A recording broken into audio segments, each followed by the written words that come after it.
Ex vicepresidenta de la República, militante desde su juventud y compañera de José Mujica durante más de 40 años, ya estamos en contacto con Lucía Topolansky. Lucía, buenos días y gracias por atendernos esta mañana. Buenos días.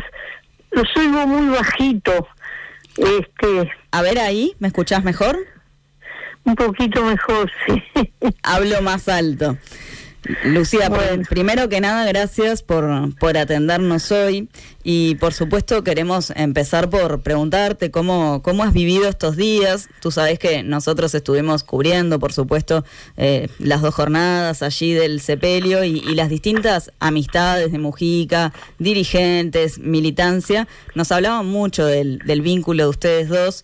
Y ayer, repasando algunas declaraciones tanto de Mujica como tuyas, veía lo que le habías dicho a Kusturica en aquel documental que filmó, y decías que se conjugaron en el vínculo con Mujica 2 utopías, la del amor y la de la militancia.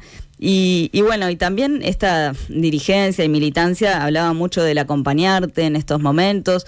¿Cómo lo estás viviendo? Bueno, es difícil responder eso porque,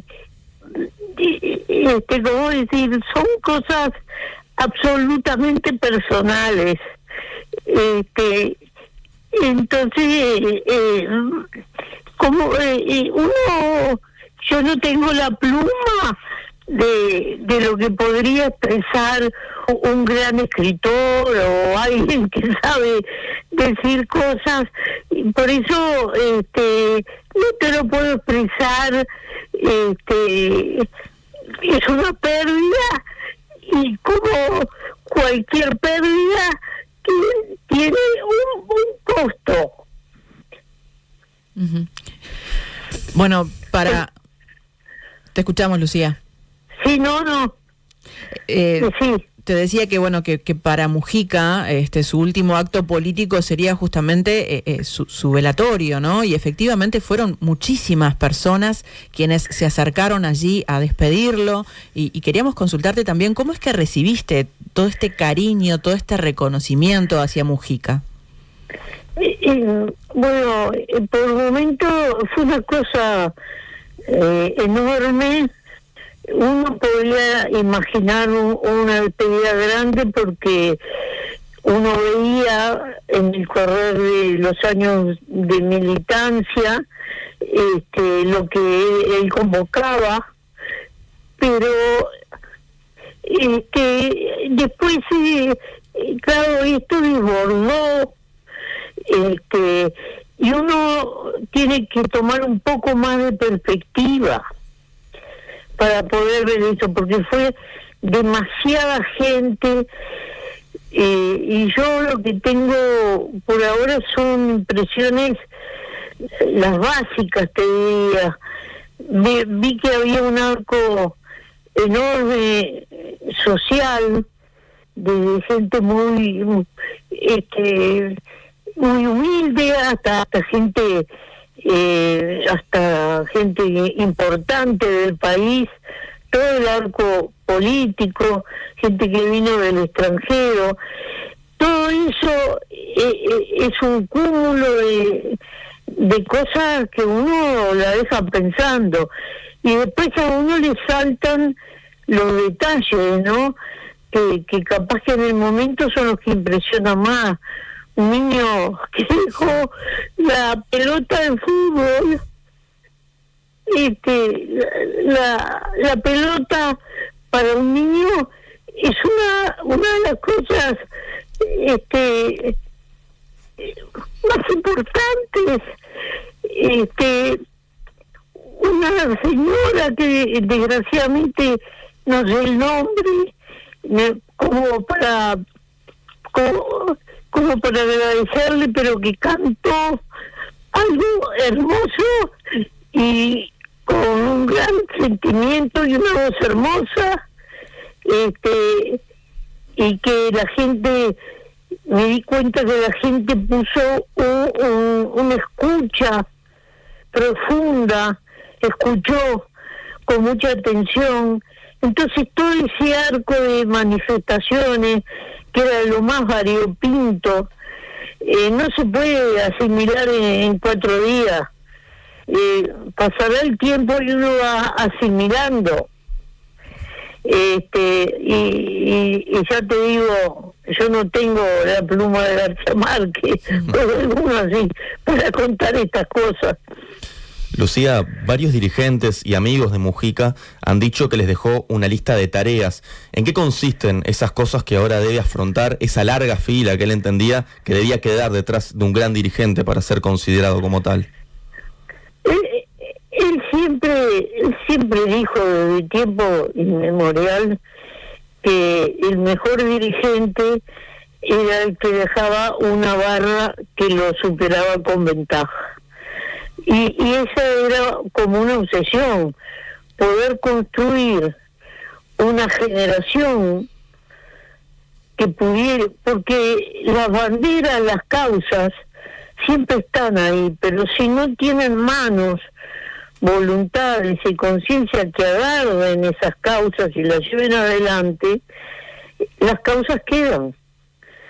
Esa era la enorme preocupación que él tenía, la continuidad de las causas, porque seres humanos todos pasamos, y lo que son permanentes son las causas en la historia de un país, y él tampoco creía en los imprescindibles, ni en los legados, ni en nada de esas cosas con mucha altisonancia que se dicen, sino en la necesidad de generar continuidad a las causas.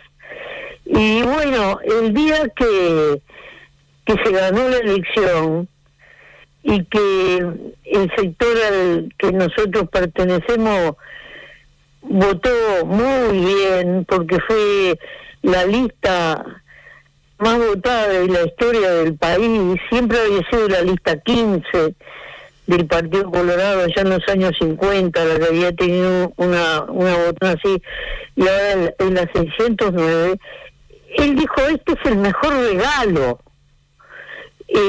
porque ahí había detrás de eso, había una cantidad enorme de militantes, más viejos, más nuevos, más capacitados, mejores oradores, más trabajadores de todo el arco, que juntos formaron esa barra que no es nada sencillo de construir, porque suele pasar que cuando desaparece una figura política, y a veces cuando es una figura política pesada, queda el agujero, siempre son agujeros enormes, y bueno, y queda el agujero. Y eso, o a la sombra de esa persona no crece el pasto. Entonces, esa era la enorme preocupación, y esa era la enorme tarea. Y esa se hacía de cosas chiquitas y grandes, de la amplitud. Él estaba obsesionado con la amplitud, de no cerrar la puerta a nadie, por eso se había ido construyendo todo el concepto de espacio y de dar oportunidad a gente que se veía importante, pero que si no tenía la oportunidad que se la diera a alguien de participar, no iba a participar activamente en la política. El caso último y más emblemático en el que él pudo participar fue la presentación de Blanca Rodríguez para el Senado, donde él salió ese mediodía del hospital y en la tarde fue a la huella de Sereni porque quería estar presente en esa presentación. Blanca Rodríguez no es alguien que nosotros, con esa especie de rito clásico que corresponde más bien al siglo XX, y tengo mis dudas que sea del siglo XXI, lo reclutás, lo probás, vas 5 pegatinas, 3 repartidas de volante, lo que sé, esto, lo otro, y después empieza una carrera que primero es el deal y después No, él captó que había una persona con todas las capacidades, que era frente amplista, pero con todas las capacidades, y dijo, tenemos que darle la oportunidad, y es una oportunidad que se la damos a la persona, pero se la damos al país, porque vos le entregás una persona a la política del país, y por eso por supuesto que todo esto es polémico, y él lo sabía, pero él lo hizo, y eso realmente era su gran preocupación, estaba ahí. Y el otro punto era en la integración latinoamericana, es decir, visualizar que estábamos en un continente absolutamente balcanizado. Sí ponía como ejemplo, tuvimos un montón somos el 6% más o menos de la población del mundo, pusimos el 30% de los muertos con la pandemia, estamos hablando de Latinoamérica, y los presidentes no hicieron ni por Zoom una conversación para juntarse, comprar las vacunas en conjunto y decirle a las farmacéuticas, o nos vendés la vacuna en conjunto o no pisás más este continente, algo así, como se negocia en esos casos. Lucía, no sé si eso serían los términos, pero de ese tipo, ¿viste? Entonces, esa era otra, como un continente con la biodiversidad, la reserva de biodiversidad más grande que va quedando en esta tierra, con unas enormes posibilidades, está tan desarmado que es incapaz de defenderse aún en cosas pequeñas, en un mundo que no va a tener piedad contigo, porque las cosas no se regalan.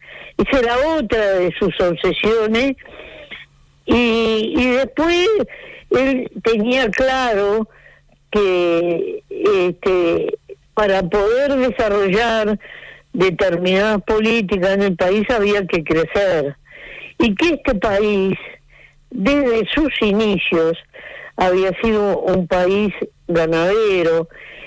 Y yo leía hace poco, ya sabía, Pepe, un informe de la CINA sobre que este año llegamos a los 3 millones de nacimientos de terneros, que era una de las metas que Pepe pensaba para con la misma dotación poder subir la dotación de terneros, porque mejoraba todo el proceso de cría, y estaba obsesionado también con ese tema, con el tema del riego, con el tema de la lechería, es decir, con los temas de cadenas de valor que en el Uruguay todos los índices de encadenamiento nacen en el agro, porque es de allí de donde sacamos las materias primas para poder agregarle valor. Después había incorporado en Horizonte todo lo que es el mundo, el nuevo mundo de lo que es la informática, la inteligencia artificial y demás, aunque él reconocía sus límites a un mundo nuevo que los que nacimos en el siglo anterior nos cuesta un disparate por momentos, ¿no? Entonces, esas eran sus preocupaciones políticas, y yo creo que y la descentralización, no le daba muchísima importancia a la descentralización. Por eso no sé si ustedes recuerdan que cuando inició el proceso electoral, previo a eso hizo algunas actividades, nuestra lista, una fue en Florida, y a la que fue Pepe, y era justamente sobre el tema de centralización. Y allí se invitó en ese momento a Yamandú, que estaba, ya estaba, venía de ser intendente durante 10 años, pero ya estaba en la carrera que hoy lo tiene como nuestro presidente.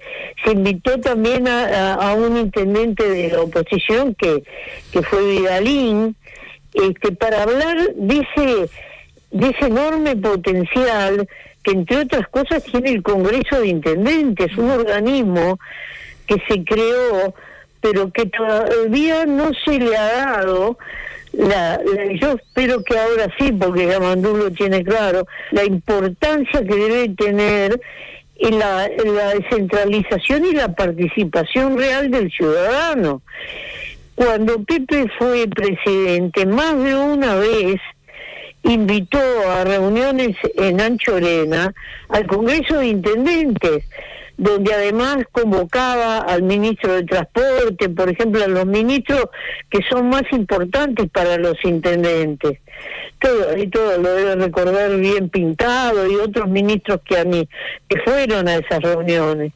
Entonces, esas eran la lista de sus preocupaciones, y bueno, en un mundo que, como todos, visualizaba que estaba en este momento lleno de desafíos nuevos, algunas locuras y ainda más.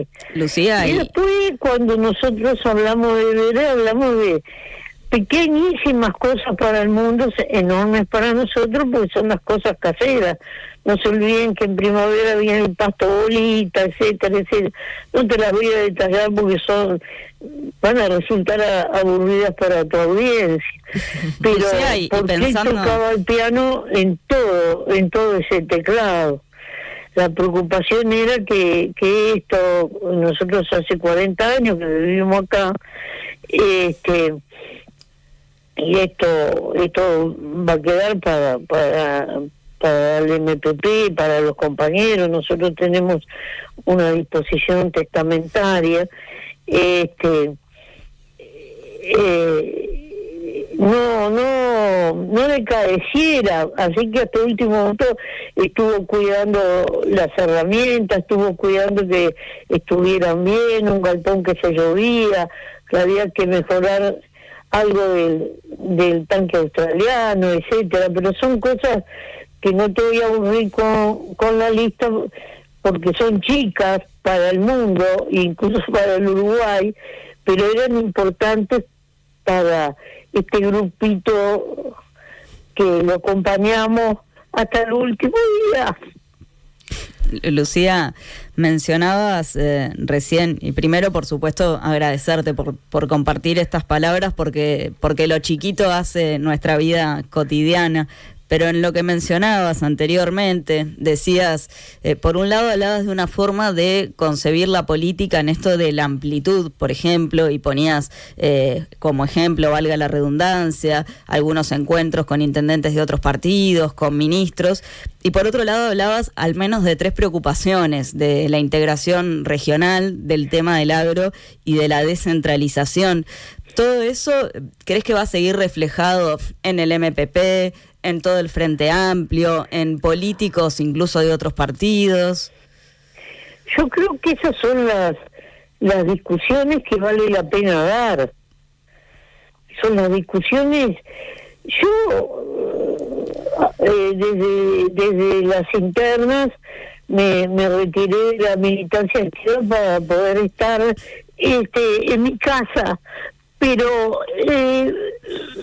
de todos modos eso no quiere decir que no haya seguido las noticias, que no hayas seguido la lectura de prensa, que no me haya seguido informando por conversaciones con los compañeros. Y a veces lo que vemos es que la gente se engancha en discusiones que son completamente tangenciales y parece que se viene el mundo abajo. Y en realidad, en un país que es el menos de los menos poblados de Latinoamérica, si no es el menos poblado, le anda ahí. Tiene que ser excelente, tiene que ser un país que tiene que salir por el lado de la excelencia, y en cierto modo Uruguay tiene una cantidad de fortalezas de ese ángulo, pero es necesario dar las decisiones que valgan la pena. Ahora, en estos días, se discutía sobre el largo del ciclo electoral. Estoy de acuerdo con esa discusión, es bueno darla ahora porque estamos lejos del próximo ciclo. Pero ¿para qué? Para que la participación, para que el entusiasmo del ciudadano por formar parte de esos eventos sea realmente una convicción profunda, no sea simplemente un deber porque si no voy a votar no me pagan el salario porque tengo que presentar un papelito aquí o allá. No, otra cosa, ¿no? En un mundo que está complejo, porque el mundo se globalizó, hay cualquier tipo de pelotaje. Yo no leo las redes sociales, creo que son tóxicas, aunque puede haber cosas maravillosas, pero la gente se limita mucho, yo creo, y además se desvía mucho de muchas veces del eje de las situaciones, y está todo ese tema del anonimato, de las falsas noticias, todo eso que entrevera la madeja, y entonces la discusión a veces no es productiva. Eso también le preocupaba a Pepe, como nos preocupa mucho. Yo creo que es una preocupación que hay muchos ciudadanos que la tenemos, y en realidad él estaba preocupado porque no se visualizaran los temas más de fondo del país, los que lo van a ayudar a dar a subir el escalón del crecimiento económico, porque ese es el escalón de ir construyendo la igualdad de oportunidades, ¿no? La igualdad, la distribución, la igualdad de oportunidades, el bienestar, lo más social, porque para todo precisar recursos, ¿no? Lucía, ¿y cómo ves al MPP del presente? Bueno, yo me quedé contenta con el triunfo, aunque ya te digo, de las internas hasta el lunes 19 no estuve ausente. Entonces tengo algunas lagunas, porque claro, por más que a vos te informe no es lo mismo estar en el ajo que te la cuenten, hay una diferencia. Entonces veo que tenemos una enorme responsabilidad, porque tenemos un presidente de la República que sale de nuestras filas, aunque él es consciente, igual que lo fue Pepe en su momento, que es el presidente del país, por tanto se debe a la totalidad de ciudadanos y que representa a la totalidad del Partido Frente Amplio. Eso que Pepe en su momento ficó como la diosa la barra, que lo han interpretado de cualquier manera, a veces de para el lado de los tomates, pero no importa. La libertad es libre. Y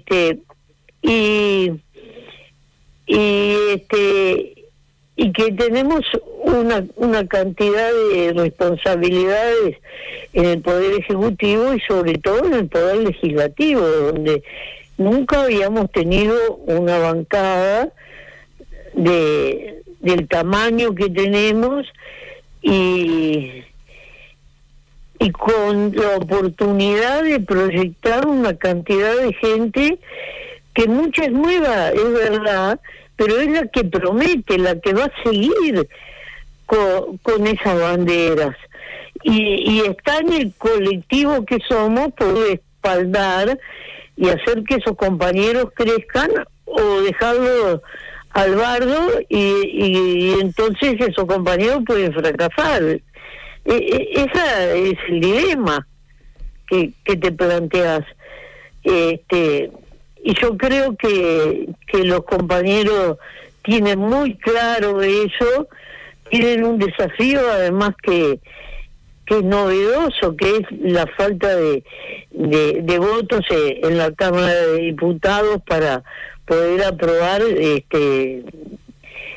Siempre vas a tener que tener un acuerdo, porque vos tenés, hay gente que cuando yo decía esto, estaba en el Parlamento y decía esto, se enojaba conmigo. Hay dos numeritos mágicos, 50 y 16. Si vos tenés 50 diputados y 16 senadores, sería horrible, pero te podés dar el lujo de en los temas en los temas que no tienen mayorías especiales, a aprobar todo lo que se te cante. En general, los partidos políticos en Uruguay no proceden así. Son conscientes de que cuanto más respaldo tiene una aprobación, por simple que sea, es mucho más sólido. Entonces siempre trabajan para que el respaldo sea grande. Pero cuando tú no tenés en una de las camas el numerito mágico, la responsabilidad es mucho mayor todavía, porque vos tenés que estar atento, muy atento a poder a que el país no pague el precio de esa circunstancia de representación. Y yo siempre le digo a los compañeros, lo excelente es enemigo de lo bueno. ¿Esto qué quiere decir? Yo puedo tener una solución que considero perfecta, ¿no? Con toda la pedancia que puede salir de esta palabra, pero de repente no es viable, y hay otra que es buena, o muy buena, o viable, o destraba, y tengo que ir por ese camino, y no ponerme en blanco y negro. Porque el blanco y negro no existe en la vida, existen los grises. Entonces, si yo procedo con la utilidad del diálogo, de la apertura, del oído abierto, de saber que la diversidad existe entre tirios y troyanos, y dentro de los grupos también, yo puedo mover montañas, porque además yo puedo hacer una escalera, yo puedo empezar con un proyecto de ley, perfeccionarlo después, la vida, dialogar con su puesta en práctica sobre la realidad, y la realidad me dirá que tengo que corregir, etcétera, etcétera. Eso se ha hecho toda la vida. Ahora, si yo de entrada quiero el blanco o el negro, seguramente me dé contra la pared, y esa tentación está muchas veces. Ahora, el gran desafío que tienen los compañeros en la Cámara de Diputados es saber captar esa realidad y moverse en ella, y que el país continúe y haga un quinquenio productivo, que cuando pase raya al quinquenio diga, bueno, valió la pena. Lucía, vos recién hablabas sobre la proyección a futuro, y en este sentido Búsqueda publicó que el nuevo capítulo, que tendrá la reedición del libro Una oveja negra al poder, confesiones e intimidades de José Mujica, de Andrés Danza y Ernesto Tulbovich, va a incluir una conversación de sus últimos días en la que habló sobre Alejandro Sánchez y dijo, está clarísimo que va a ser candidato en la próxima, y lo bien que hace. ¿Vos ves esa misma proyección? Bueno, se nos cortó la comunicación. Perdimos la comunicación allí. Ya vamos a estar retomando seguramente. Bueno, muy interesante como preveíamos, poder analizar cuáles eran las principales preocupaciones, que de algunas ya habíamos hablado largamente, por supuesto toda la integración regional, lo que significó la venida de Lula, ¿no? Porque hablaba no solo del vínculo personal, sino de las preocupaciones comunes y del gran proyecto en el que había trabajado en los últimos años.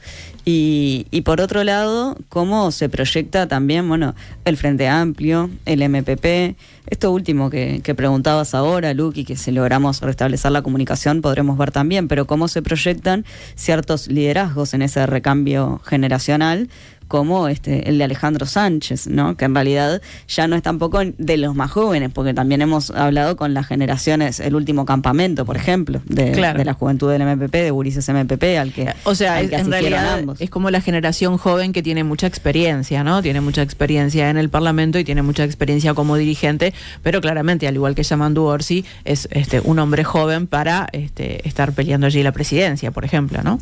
Y después, bueno, no están solo los temas, sino algunas formas, en esto que decía de la amplitud, y mencionaba el caso de Vidalín, pero el diálogo con dirigentes de otros partidos era muy fluido, con muchísimos dirigentes, y así lo fue trabajando a lo largo de su vida, de su presidencia, en su etapa en el Parlamento, incluso ahora, ¿no? Con esto que embromábamos del sindicato de presidentes, cuando iba con la Calle Herrera y Julia María Sanguinetti. Bueno, y así se vio reflejado también en la despedida. Mujica, sabemos obviamente que muchas veces estas despedidas, bueno, generan una presión o un compromiso para algunas personas cercanas que quizás no comparten algunas ideas, pero creo que en el caso de Mujica, muchos dirigentes de la oposición o de la vieja guardia estaban allí porque realmente habían compartido muchos momentos de importancia y muchas charlas de peso con Mujica, ¿no? Y tenían un vínculo importante. No, y en esto que decís vos, Sofi, no solamente los contenidos, sino también las formas, y esto del diálogo y de dialogar con todos, bueno, lo decía Lucía también, que es algo bueno,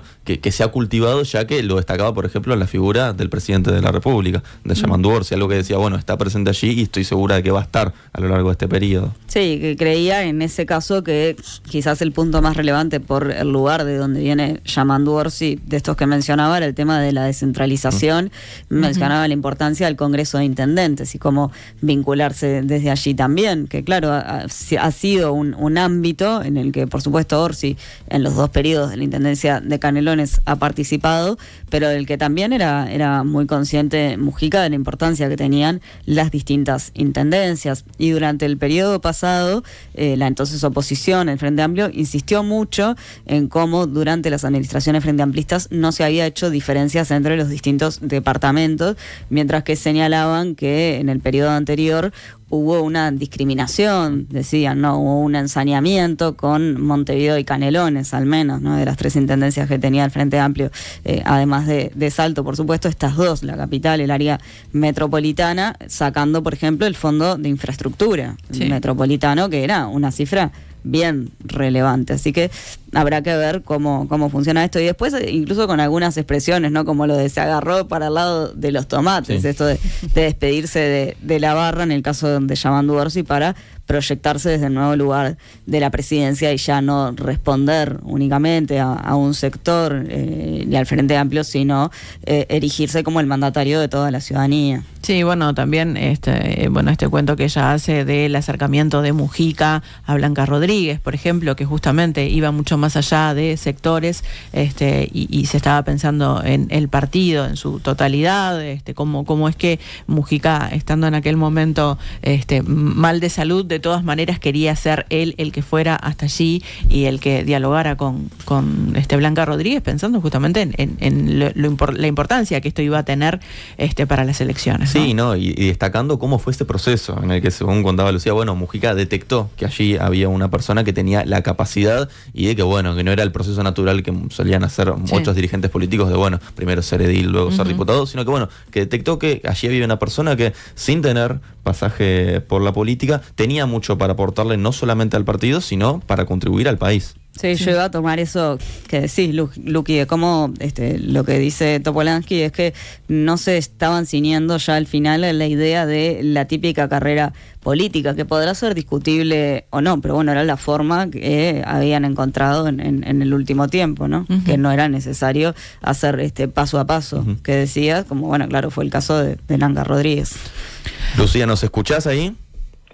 Sí, los escucho, se cortó, me estabas diciendo de algo de búsqueda. Así es, Lucía, vos recién hablabas sobre el crecimiento que tuvo la bancada del Movimiento de Participación Popular, hablabas también sobre la proyección a futuro, y en este sentido, Búsqueda publicó que el nuevo capítulo que tendrá la reedición del libro Una oveja negra al poder, confesiones e intimidades de José Mujica, de Andrés Danza y Ernesto Tulovich, va a incluir una conversación de sus últimos días en la que dijo lo siguiente sobre Alejandro Sánchez: está clarísimo que va a ser candidato en la próxima y lo bien que hace. ¿Vos ves esa misma proyección en Sánchez?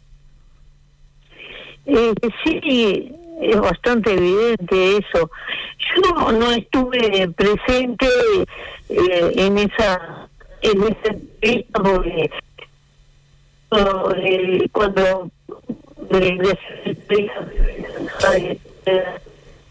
Estamos, Lucía, ¿sabés que estamos teniendo algún problema en la comunicación?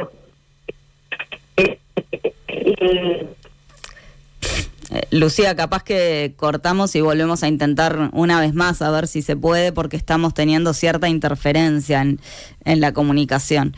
A veces sucede esto de que no se puede escuchar bien. Parece bastante evidente, decía Topolansky, aunque aclaraba, no estuve en esa conversación. Parece, sí, ¿no? O sea, se venía hablando, incluso en las redes sociales que tan abominables resultan para Lucía Topolansky, ya se manejaba esto. Bueno, ¿cuál es la próxima fórmula? Y quizás se discutía más cuál sería la mujer que estaría en la fórmula, pero aparecía como bastante cantado que Sánchez iría, ¿no? Bueno, así lo decía, ¿no? Lucía, bastante evidente. Quizás parece que Sánchez tenga que ocupar ese lugar. Sí, es algo que habrá que ver efectivamente si se da esta candidatura o no. Lo que sí creo que es indiscutible es que se ha transformado en uno de los nuevos líderes del Movimiento de Participación Popular. Y sobre todo por el rol que le toca jugar hoy por hoy, ¿no? Tiene un rol sumamente importante y bueno, y está muy presente también desde su rol, porque no todos los secretarios de presidencia han estado durante todo el periodo tan presentes. Vamos a ver cómo continúa, ¿no? Los siguientes años de Sánchez. Sí, yo me he preguntado justamente eso, ¿qué va a pasar en este quinquenio? Por lo que sí sale, porque hablamos mucho sobre el caso de Álvaro Delgado, que en los primeros meses y sobre todo durante la pandemia, en aquellas primeras conferencias de prensa donde quien asumió llevar la posta fue Delgado, una veía una proyección que podía ser interesante y se imaginaba que se podía ser un próximo candidato. Y después yo creo que eso se fue pinchando y de hecho, bueno, termina en una derrota, que no digo que se deba solo a su candidatura, pero se fue pinchando. Igual era muy monotemático, ¿no? Creo que sus salidas eran exclusivamente por la pandemia y obviamente, si bien era una situación complicada para el país, era quizás un tema más fácil de abordar. Lucía, ¿ahora nos escuchás bien? Sí, vos sabés que en la zona donde yo vivo hay veces que la señal va y viene. Por eso pasan estas cosas. Ahora te escuchamos perfecto, Lucía. Bueno, pues tuve que salir afuera, no había salido afuera porque hace frío. Claro, no, vamos a ser breves, Lucía, pero decías que esto de Sánchez no, salí afuera porque tengo mejor recepción de la onda. Lucía, decías, esto de Sánchez parece bastante evidente. Sí, porque si nosotros vemos su actuación parlamentaria y dentro del grupo político y su trayectoria, y después todo lo que está haciendo ahora de apoyo al presidente, al poder ejecutivo, obviamente que muestra las condiciones que tiene el compañero. Entonces eso lo ven he oído los comentarios de la gente más variada en ese sentido, con esa percepción. Por eso me parece que sí, que ahí tenemos un valor, pero creo que lo bueno es que haya un abanico, no decir, salgo de me meto en esto, porque la vida después decide por vos. Lucía, hay otro tema por el que quisiéramos consultarte, porque bueno, se ha generado una fuerte polémica a raíz de la compra del Instituto Nacional de Colonización, y bueno, queríamos preguntarte por esto, ¿no? ¿Qué lectura haces sobre las discusiones que se están dando? Bueno, yo no me metí en el tema, te diría que el que está más informado de eso, nosotros tenemos dos compañeros que están bien informados, que son Agassi y Berterreche. Cualquiera de los dos te mata de información sobre eso. Pero te quiero decir una cosa, Colonización ha comprado en su historia predios de ese tamaño muchas veces, porque para organizar una colonia no podés comprar 3 hectáreas aquí y 2 a 40 kilómetros. Una colonia es un lugar físico más concentrado. Ahora bien, por ahí hay algún comentario que escuché que me parece interesante, y es que sería bueno dar una discusión hoy, siglo XXI, ¿cuál es el formato que tenemos que darle a colonizaciones en el siglo XXI? Porque no hay que olvidarse que esto nació en el 48 del siglo pasado, en 1948 del siglo pasado. Entonces, darle la discusión al día de hoy, porque esto en realidad tiene antecedentes. Cuando durante el gobierno de Pepe, el entonces senador Larrañaga presentó un proyecto de ley que fue aprobado por unanimidad, que se llamaba Repoblamiento de la Campaña, que introdujo modificaciones y mejoró la ley de colonizaciones. Lo discutimos en el Parlamento, no hubo ningún tipo de escandalete como hay ahora, y fue positivo. Agarremos el toro por los cuernos, discutamos lo sustancial. ¿Por qué es bueno darle oportunidad a gente que de otra manera no la tendría, de acceso a la tierra, que es eso una de las funciones del instituto? ¿Por qué priorizar la lechería? ¿Por qué esto? ¿Por qué lo otro? En un momento dado, cuando se compraron tierras cerca de Cololó, allí en Soriano, yo recuerdo bien esto, alguien dijo, ¿por qué esas tierras que son tan buenas para colonizaciones? Y la pregunta era, ¿y por qué no? Porque puede haber, porque sí, porque no. Entonces, si queremos discutir civilizadamente, para que sirva para algo, para avanzar, discutamos, hagamos una mesa de discusión con todos los sectores que están vinculados al tema, y capaz que avanzamos y mejoramos la gestión de ese ente autónomo que ha sido tan emblemático en el país. Pero me parece que entrar en esa discusión tangencial, no quiero entrar yo, y no me he metido tampoco en informarme. Sé que los compañeros están trabajando, porque no. Lucía, ¿y te parece que lo tangencial, justamente yendo a lo de fondo, te parece que la oposición hoy en día tiene también en el fondo una cuestión ideológica con esto de las tierras que se están comprando para colonización?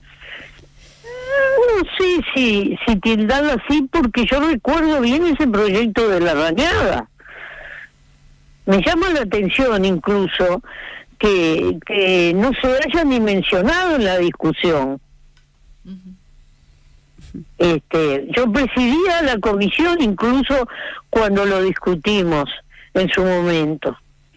Por eso lo tengo bien presente. Es decir, lo que hubo en este tiempo de la democracia, salvo aquel intento frustrado de reforma constitucional que se llamó la mini reforma, que planteaba eliminar el ente autónomo, salvo eso, y una mini reforma que no tuvo los votos, que se perdió, digamos, los que la promovían, tenía eso y otras cosas, era un rejunte de ideas. Lo demás siempre fue en tratar de mejorar la gestión de ese ente autónomo, como de otros. Por eso, que ideológico es todo. Vos vas a comprar un termofón y yo, por ejemplo, digo, me compro tal marca porque es industria nacional y estoy dando trabajo a los uruguayos. Yo, por lo menos, procedo así. Habrá otros que dicen, no, pero ese es más caro y entonces me compro y gasto menos. Capaz que yo tengo la posibilidad económica, el otro no, yo qué sé. Y otros que tienen la misma posibilidad económica dicen, ¿qué me importa? Ni piensa en eso.